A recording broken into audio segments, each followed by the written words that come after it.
Yeah. You want me to send an email?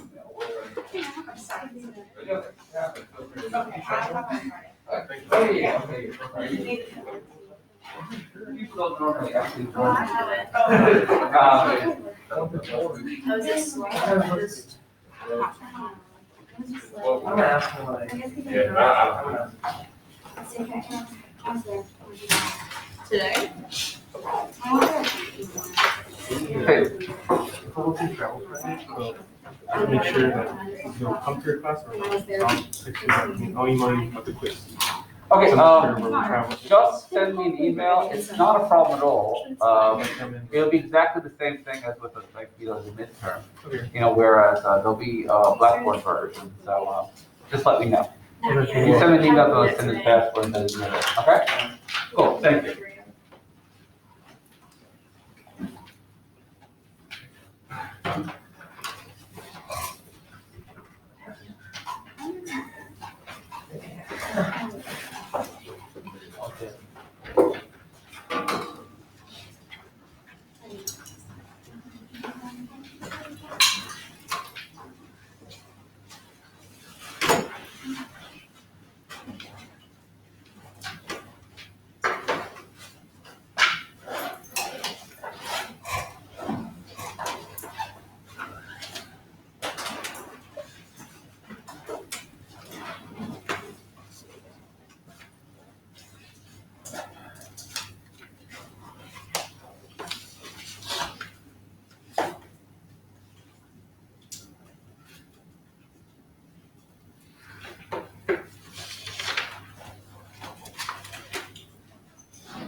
Switch positions. I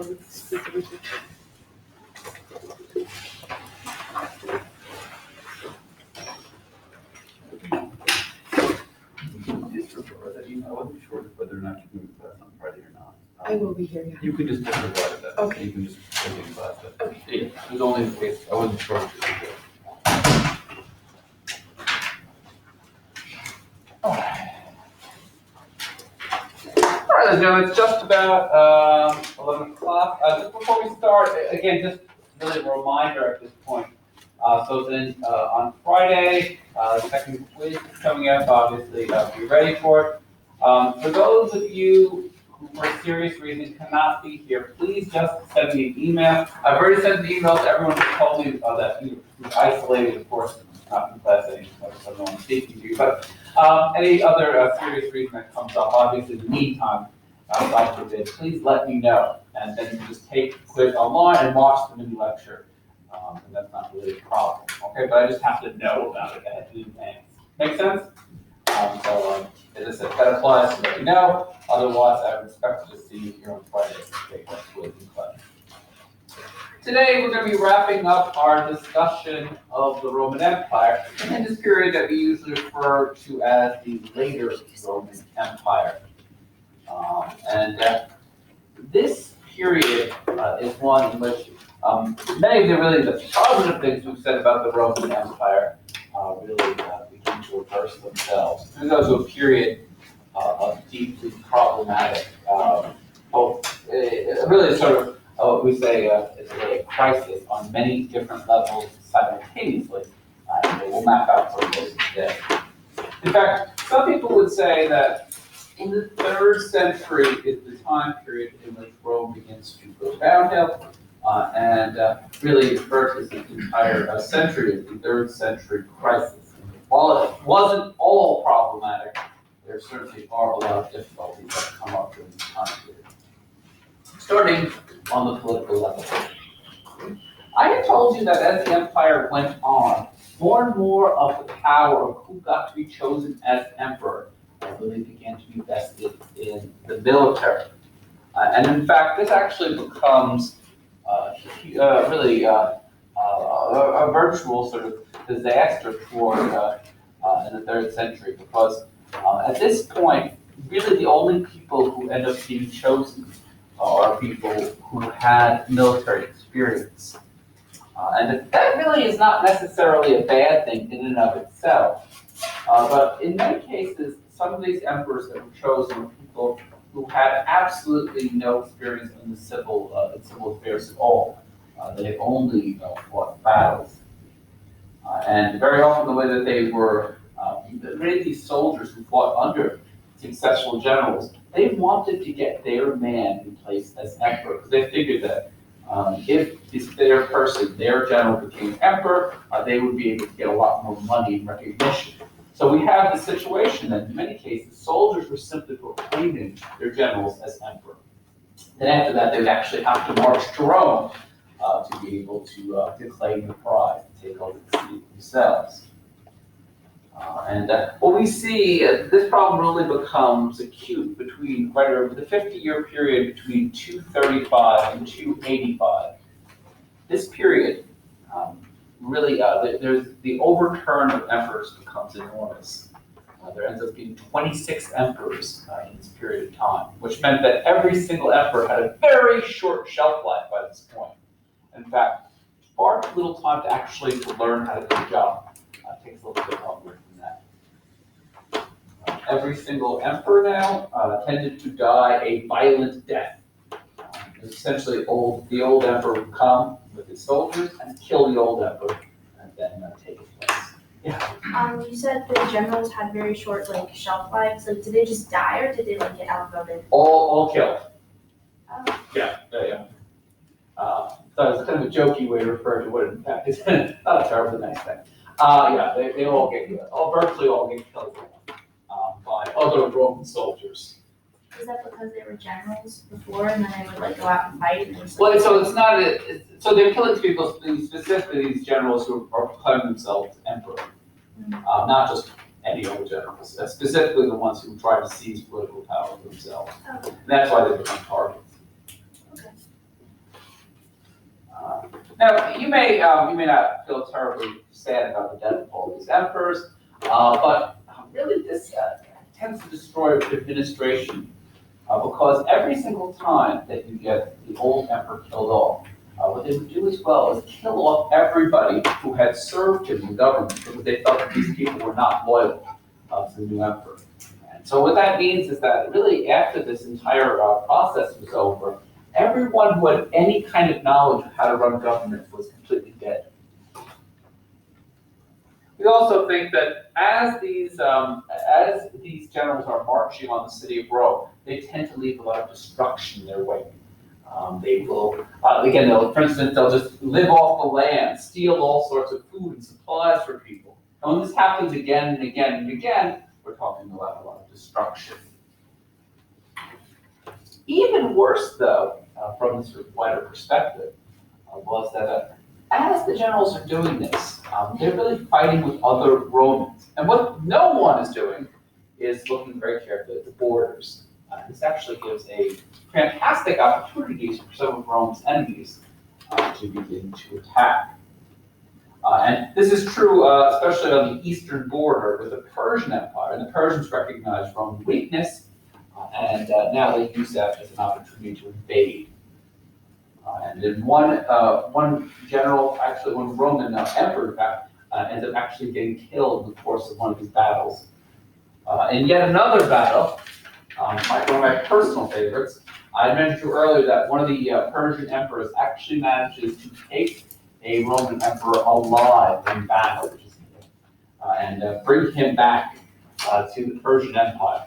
But what I might not have told you is what his ultimate fate was, which is to say, you could of course just execute him, but that's really only so fun because you can only execute somebody once.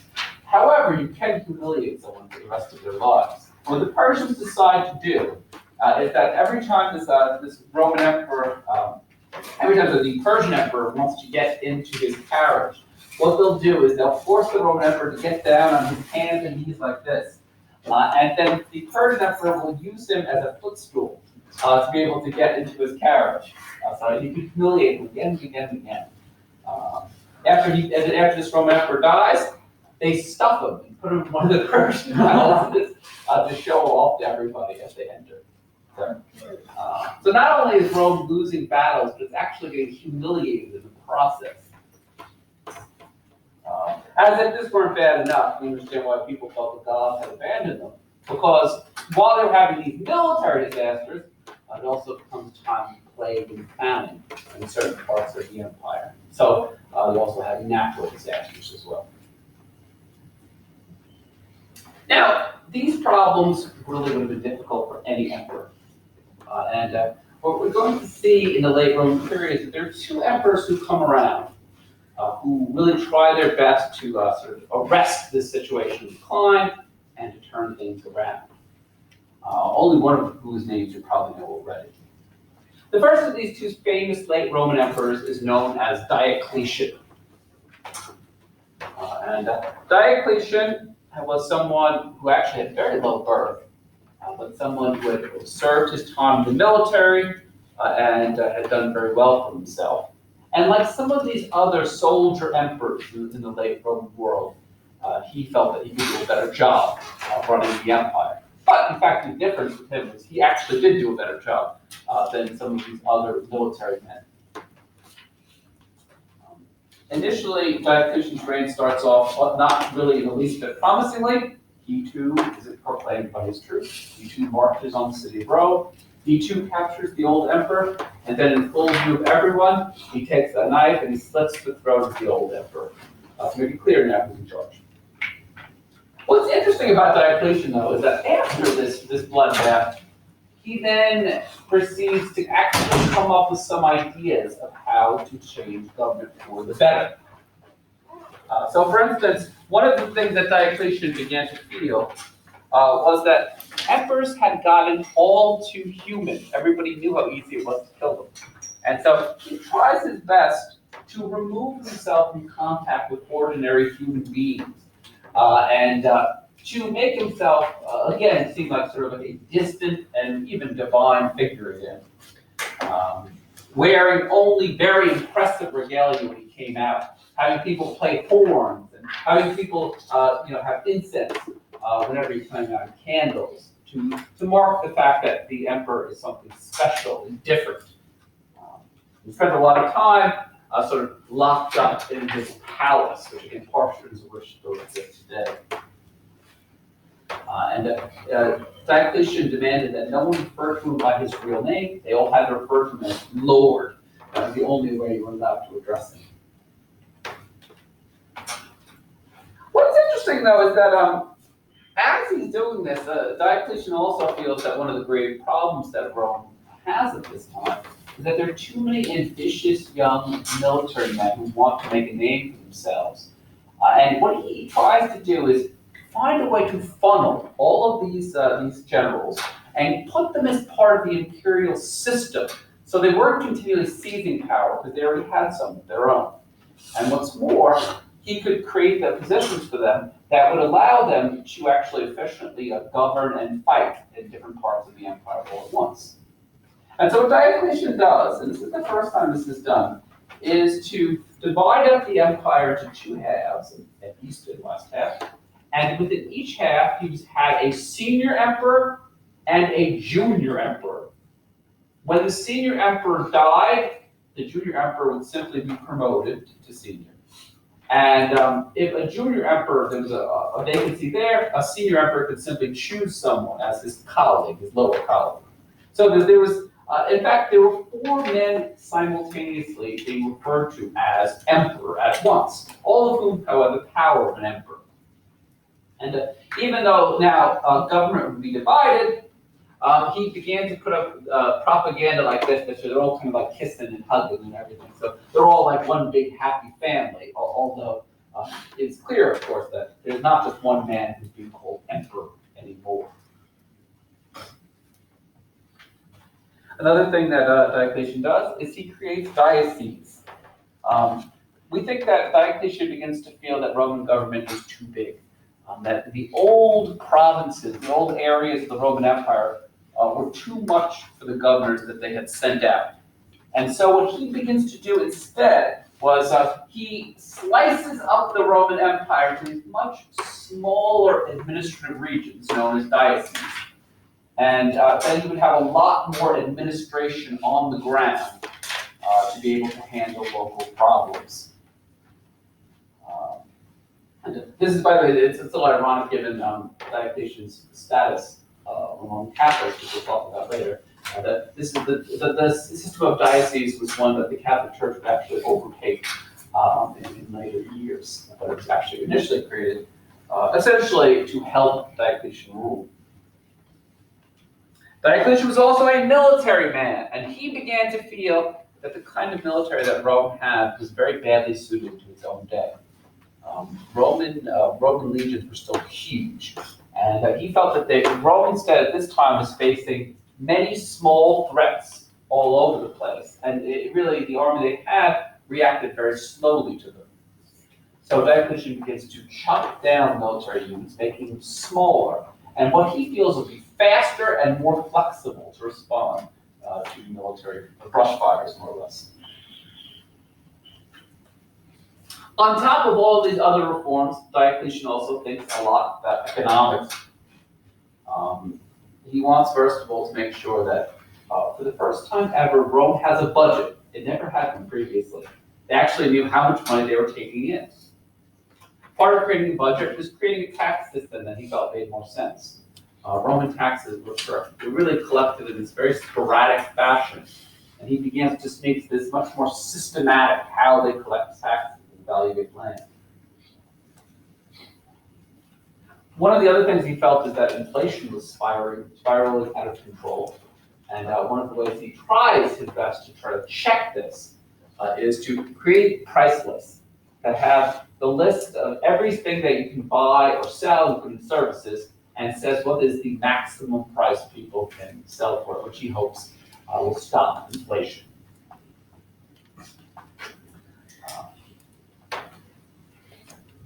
Now, all of these programs of reform that I've just been mentioning met with mixed success. Some, in fact, actually turned out very well. Some, like what I just mentioned, the price controls were a complete failure because really merchants couldn't make a profit based upon what the maximum price is, so they just ignored the government's decree.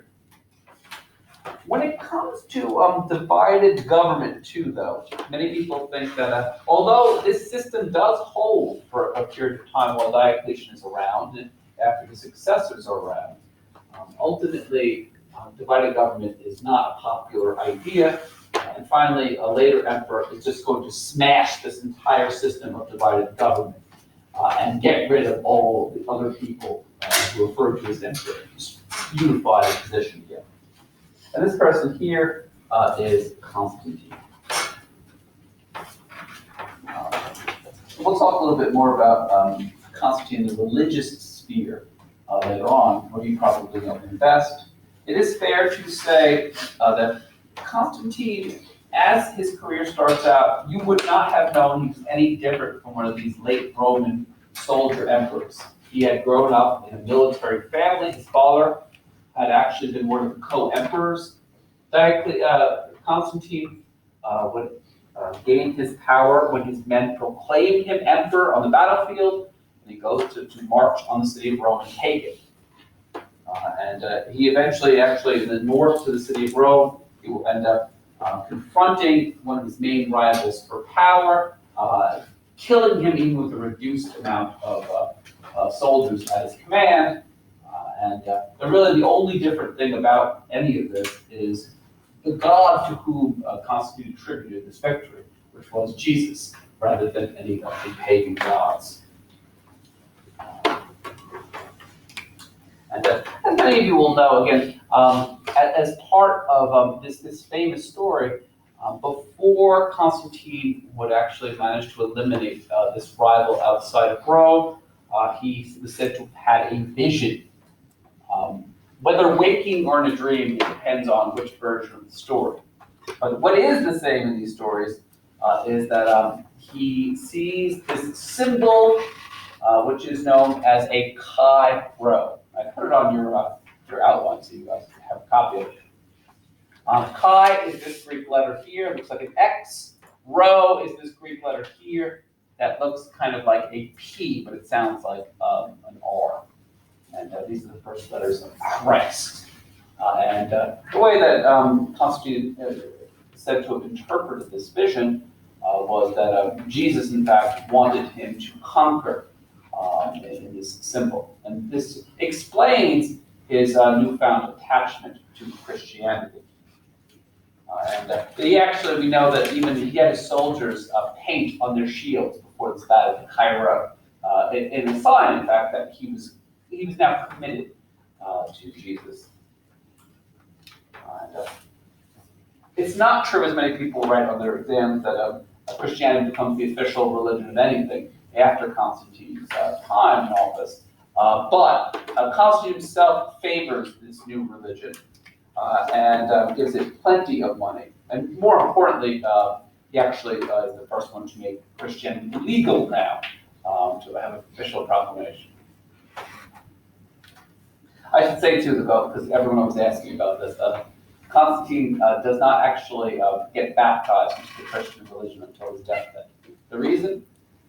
Emperors have to kill a lot of people, do a lot of things, including he actually has his own wife and child killed at one point.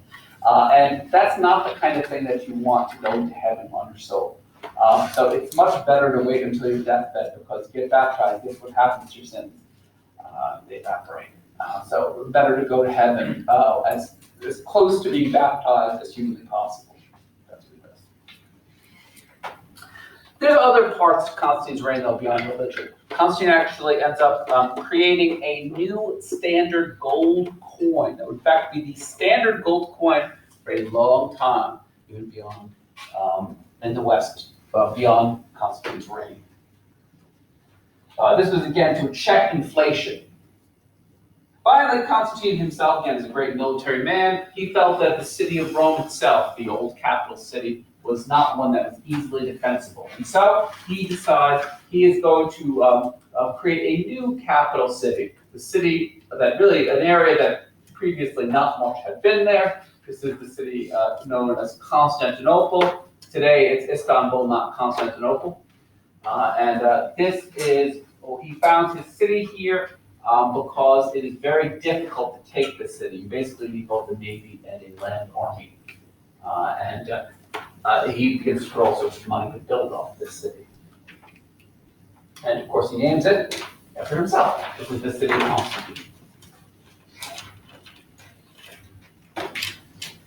The great problem, though, was that even if you say, as most historians would, that Diocletian and Constantine will temporarily halt the decline, in fact, even allow something in the 4th century of a comeback for Rome.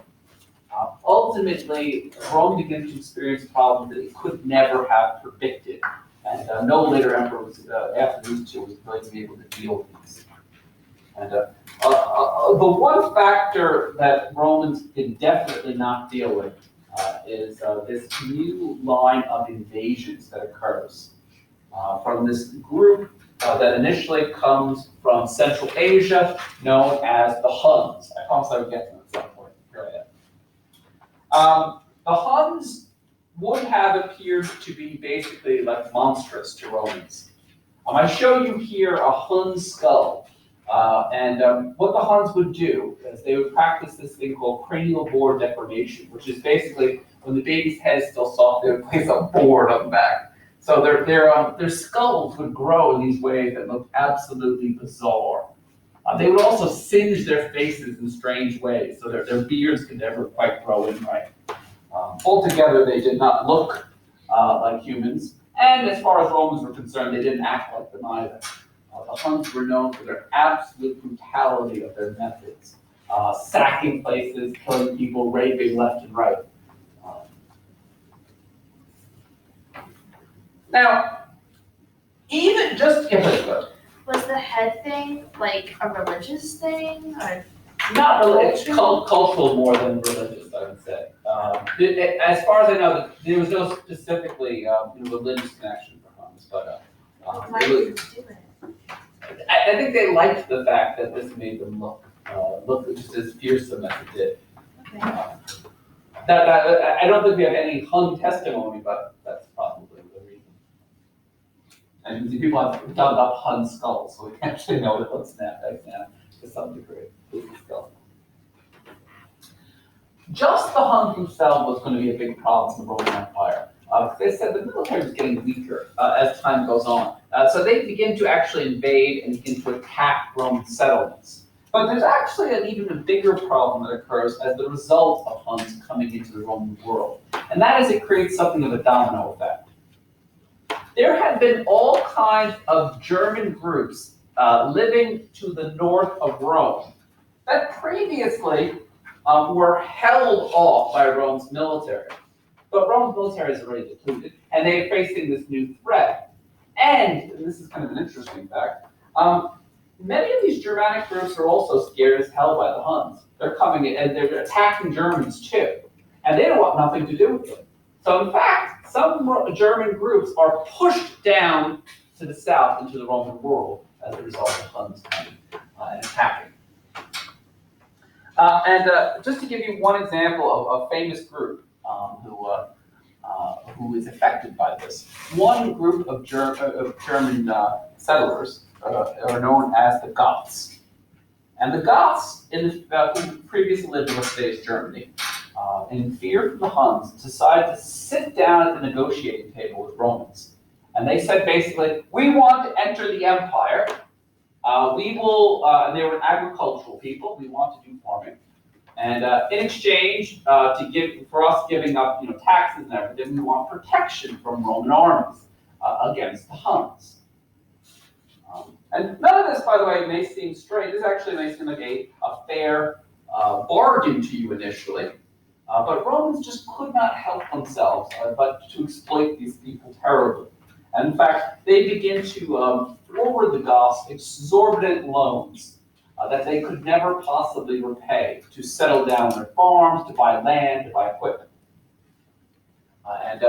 Really what ends up happening is that the Goths get so heavily in debt that they say to the Romans, we can't possibly pay back these debts. And the Romans say, no problem. How about you give us your children as slaves, and then we'll call off the loans entirely. So you can understand how the Goths could not possibly agree to these terms. And so what did they end up doing?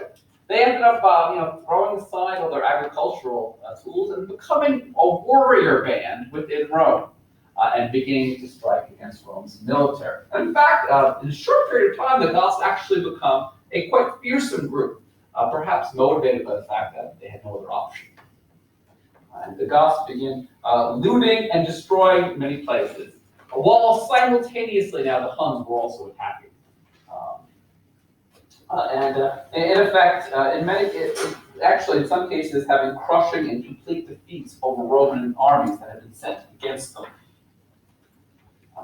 Perhaps the most symbolic moment of this period was that a group of Goths actually comes to the city of Rome itself, and what previously had been the greatest ancient city was pillaged horribly.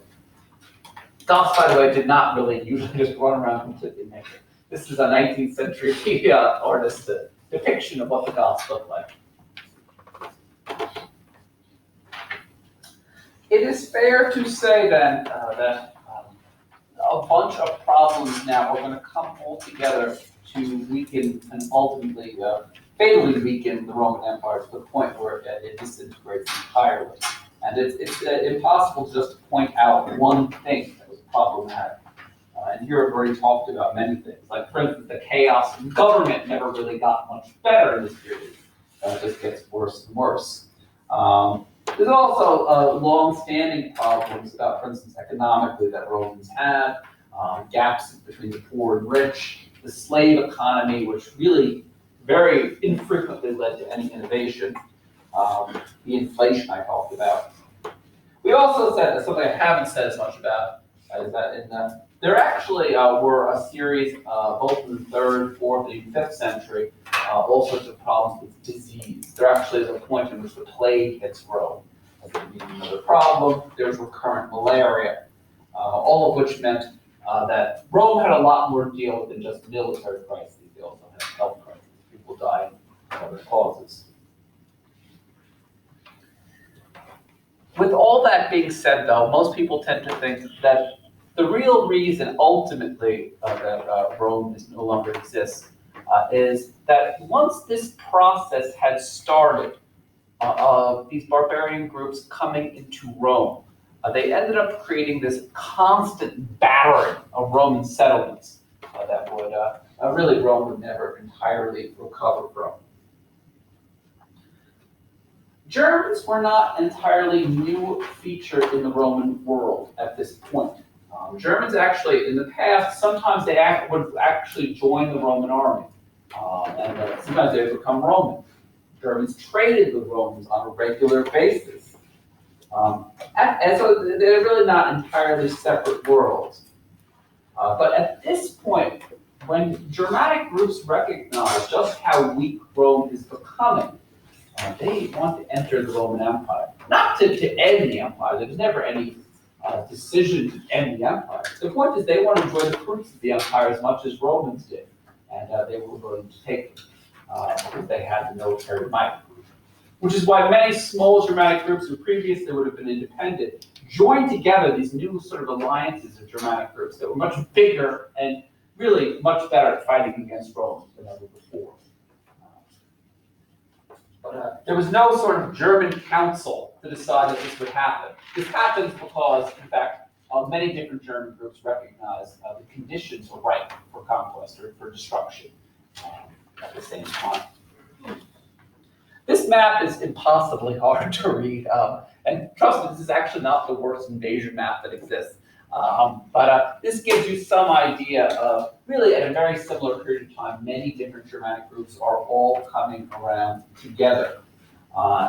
Here I'll just pick out a few of the more important groups, but recognize it's a large process that happened over a period of long period of time. One group, for instance, that always comes up in this process is a group whose name you know of because we use it in English still.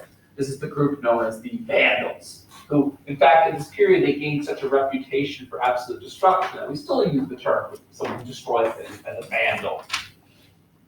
Vandals will come into the Roman world from what today is modern-day Germany. They will pass through France, destroying things left and right. They will pass through Spain, doing quite the same. And finally, they will decide that they were going to make a conquest of one Roman territory.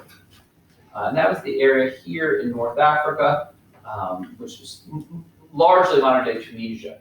This is the area they decide to conquer, just take over rather than just pass through. And again, these groups, these Germanic groups were very well informed. They knew, in fact, that this area was, first of all, agriculturally rich. Second of all, they knew that it was an area that was poorly defended.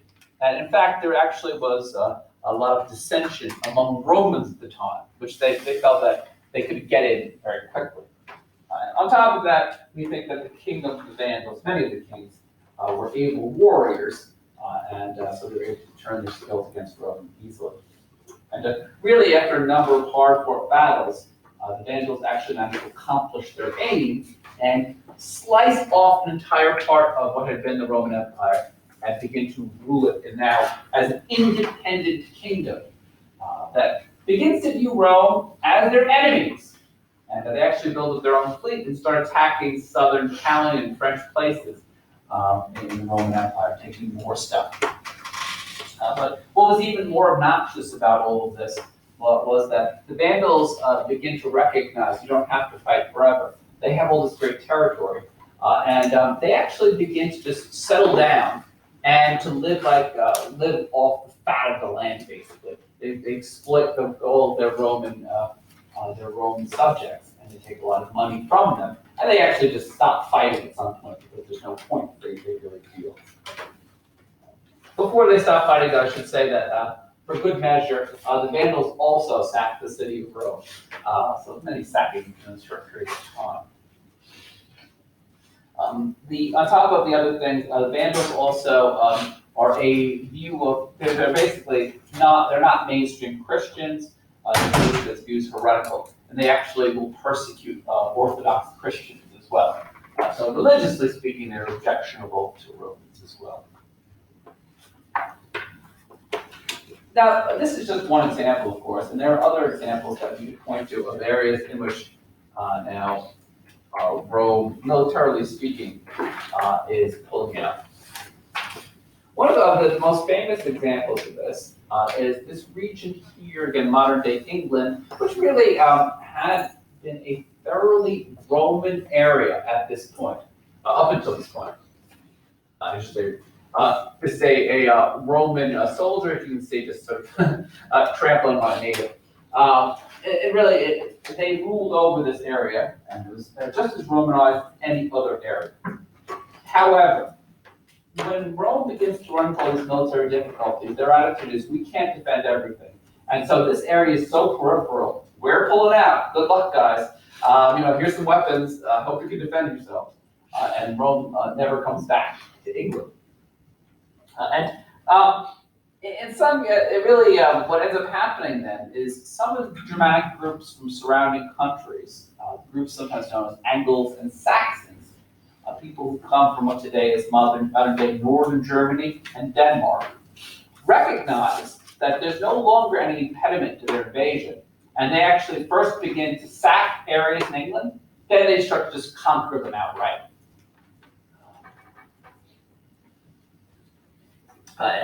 Recognize, in fact, that in terms of agriculture, that this really was a very rich area. This is not to say there is definitely pushback from the Romanized natives.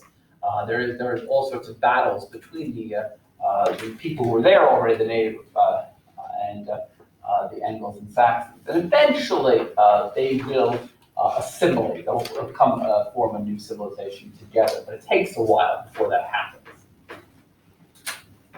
For any of those of you who earlier in your life, I think few and few people do actually read these, but if you ever read any of the stories of King Arthur, or heard the stories of sort of the the Round Table and everything, King Arthur, either he did not exist, or he was really a minor figure that later on would become mythologically great. We talk about all these sort of deeds he did with his knights and everything. But if he had existed, this would have been the period in which he existed. This is supposedly where the real historical Arthur was supposedly one of these Romanized natives who tries valiantly to fend off invasions from the outside. So, in any cases, the ultimate trend is very clear in England. Really in the course of one generation, this goes from being an area in which this is as Roman as any other region of Western Europe. And it goes to a region in which Rome is just absent entirely. Even on the physical level, archaeologically, you can see the layer where Roman was there has all sorts of artifacts. The layer after Rome leaves, all of a sudden you see almost nothing in the archaeological record. So they really were much poorer on a material level once Romans collapsed. As I mentioned, though, by around the year 500, though, it's not just England or North Africa that has changed. By around 500, every single area of the old Roman Empire, the West, was ruled by people of Germanic background, by so-called barbarian kings. Really, and this is just many examples. Odovacar, who took over part of Italy. You can see no self-respecting Roman man would have facial hair. They certainly did not have ponytails. This is again another of these sort of Germanic rulers who takes over parts of France. And we'll talk more about later. We'll talk about the early Middle Ages, how these rulers take over. But it's fair to say that so many of the parts of life of Western Europe begin to change overnight. Areas that Rome doesn't control, cities begin to die out. Cities could only be sustained by the free grain that Roman emperors would give. Once the grain goes, so does large populations. More people are living in the country. More people are giving up using coinage. Coinage was a mark of the Roman world. The armies are beginning, the Roman army begins to disband in the West. Now, I mean, this is not to say war ends, certainly doesn't, but you just, if you are in a barbarian group, you have to fight for your leader, because that is what you do as someone who's in this group. You don't get paid for that privilege. That is just, it's no longer a professional job anymore, it's just what you do. And some of the other benefits the Roman world also has brought about, for instance, we actually said that trade was a very big deal in the Roman world. Trade across the Mediterranean, that begins to drop significantly. And with it, with that trade, the kind of specialization that you could do in the Roman world, like one area produces very good pottery, it ships it because you had all the shipping, that sort of ends too. You have to produce everything on a local level now, once Rome is gone. In fact, of course, Romans ultimately could not even defend their greatest city, the city of Rome anymore. Now, I'll tell you later on that this does not happen equally on both sides of the empire. In fact, the empire will continue in a much abbreviated form to continue in the east far longer than the west. But in fact, the brunt of this initial attack was on the western half of the empire. All right. The last thing I will discuss is the religious change in the later Roman Empire. Here I'm showing you, this is actually one of the earliest depictions of the crucifixion we have, which very interestingly is paired. Jesus is crucified and Judas dies by his own hand in the same image, which is very rare to see. When last we had left off Christianity, we said this was a small minority faith. Really, in some ways, not a faith you would necessarily anticipate would do as well as it did. But there were many things we think that end up actually leading to more and more popularity that Christianity would enjoy. It appears that, in fact, many people liked the idea of monotheism. This was an idea that, and really getting rid of this confusing pantheon of gods. Christianity's doctrine was fairly easy to grasp altogether, but again, lacking from many current other religions at the time. It was a religion that had a personal message, that really people liked a lot, and had a very clear idea of the afterlife, which certainly was lacking from pagan religion at the time. Christianity had a familial structure. Many people liked the fact that if you entered Christianity, even people who were not your biological brothers and sisters, you would refer to as brother and sister, which in fact sometimes led Romans, sometimes mean-spirited way, to claim that Christians practiced incest, which was not true, but because they used the kind of terms for people who were not biologically related to. Christianity also, in the face of the many problems that the late Roman Empire had, for instance, those plagues, Christians were known to care for others, even people who were not part of their group, which again increases the popularity. Christianity had a written body of scripture that could be copied and then passed around.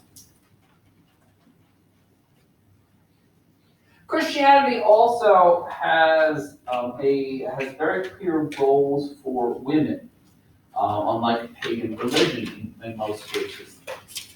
Here, for instance, a woman again leading a prayer group in early Christianity. And by the way, this is the position of ancient prayer.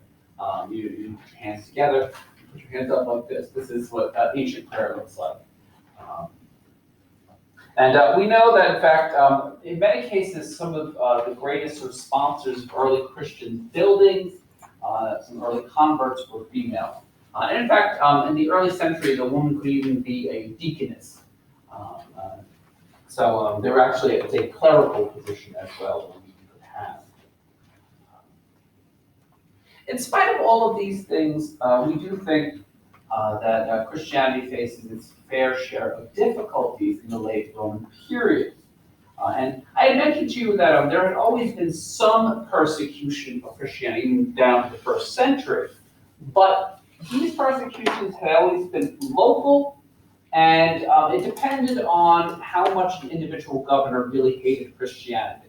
Some governors really wanted to go after Christians, and they did. Other governors couldn't care less, or they were sympathetic to Christians, so they left them alone. So there was no real pattern, just depended on the luck of where you lived as a Christian, if you would be persecuted or not. What really changes in this period we're talking about today, in terms of persecution, was not that Christians had never been persecuted before, because they had been. It's the idea now that persecution ought to be an empire-wide policy, that in fact Christians should all be persecuted. And this new policy is actually comes from someone we've talked about a lot before, which was Diocletian. Diocletian was very much an old school pagan, and he felt, as we said earlier, that as many pagans did, that if you chose not to worship the Roman gods, including the Roman emperor, you were calling upon disaster. And they would destroy Rome if you didn't sacrifice or show proper respect for the pagan gods. So he felt, in fact, that Christians, especially in a time of crisis for Rome, were endangering the entire Roman Empire. And what he felt the only possible way there, to save Rome in the eyes of the gods, was to force everyone in the empire to do sacrifice in honor of the gods, and that would be the only thing that would save them. Now, this, of course, was something that Christians could not really do in good faith. They couldn't do this kind of sacrifice to the gods. But you can understand how, at the time, at least some pagans saw the Christian stance here as being subversive. Christians don't care about if you live or die as an empire, because they won't do these sacrifices. The part of the problem also was that at least some early Christians were pacifists, and they refused to serve in the army. And at the same time, too, other sort of rumors begin to circulate about Christians that don't help their cause. Like, for instance, that the Eucharist is actually they're actually eating human flesh, or really that Christians so much care about the second coming of Jesus that they need to care about this world. They actually would be happy to see the end of the world come. Christians end up dealing with this problem of Diocletian's persecution in different ways. Some will actually find, they'll get someone else to sacrifice for them. Others will pay for forged slips that say that they have sacrificed and they actually haven't. And in other cases, again, some Christians, of course, are ready to be martyred and killed for their beliefs. The real turning point for Christianity, probably all of Christianity, comes during Constantine's reign. We think that Constantine's really remarkable break with the past, to now choose to sympathize with Christianity, is going to really first of all, make Christianity legal. So you're no longer in danger if you're a Christian. Secondly, though, it actually makes it politically palatable to be a Christian. You didn't have to. You could actually, some people, you get close to the emperor by supporting Christianity, which had never been the case before. In fact, his decision allows upper-class people in good conscience now to begin to convert to Christianity, because it was no longer seen as this religion that was politically subversive as it had been before. Now, there are always great questions to us about to what degree Constantine really understood Christianity or its deeper doctrines. Even midway through his reign, he still actually he had coins that he published in which on one side would be his face and the other side would be the pagan sun god, which seems to imply at least that he had some trouble with monotheism. But it didn't really matter from the position of the church. church now had a major patron that it never had before, and in fact, some of the great churches in the Christian world, like in Jerusalem and Rome, begin to go up now with imperial funding with quite a lot of money. And in fact, really, in later generations now, all emperors, save for one after Constantine, will be Christian. And in later centuries, within later period, is increasingly paganism is going to be a religion that's on the defensive. In fact, finally, at the end of the 4th century, probably the most symbolic moment was when later emperors will actually outlaw pagan sacrifice, which, as we said, had been the primary ritual action of paganism, was to sacrifice of animals. So once that ends, paganism itself begins to dry up as well. Another thing, of course, that happens as a result of all this is now the church gets new legal standing, new money, and its leaders, bishops, actually become some of the most important movers and shakers in this world. It is also fair to say that some Christians begin to reevaluate the Roman pagan world. One famous example, this is the Bishop Augustine, a bishop who came from North Africa, who himself really knew all sorts of pagan works, had read them very clearly, wrote in excellent Latin, and he really, eventually Augustine will end up becoming a bishop. And really his work is read throughout the rest of, through centuries afterwards. What's interesting about Augustine is he was very well versed in the scriptures, but he also knew a lot about pagan philosophy, like the Greek philosophy that we've been talking about. And he tries to bring the two of them together to make sense of Christian thought through the lens of pagan philosophy. And he begins to do things like define, what exactly is a sacrament? What is original sin? If you just read the story of Genesis, you may not understand original sin. How can free will exist? All of these questions are ones that Augustine wrote a lot about. He also writes about his own personal experience with religion, about he, for instance, was tortured by his own sexuality. It was a real struggle for him. Finally, in terms of Rome itself, Augustine writes that really Rome was never actually that great to start out with in the first place. All what Rome had done was show this lust for domination of other peoples and things. But Christians aren't supposed to worry about the world anyway. They're supposed to be so focused on heaven that they're not supposed to worry about these things that Rome was worried about previously. So. Finally, we know that at this period, many Christians will decide to just leave the world entirely. It's so corrupt that it's better to leave. People end up becoming hermits in many cases, going off to lonely places by themselves, living with barely any food or clothes, spending lives just praying, living lives of celibacy, and living lives that are very often they sought to punish their bodies in every possible way, including whipping themselves, with the idea that the more you punished your body, the closer you could get to God. And this often took very creative forms. One of my personal favorite examples is a group known as the Stylites. The Stylites were hermits who would go off into areas just like the desert often. It was very hot, of course. They would go up and they would build pillars themselves.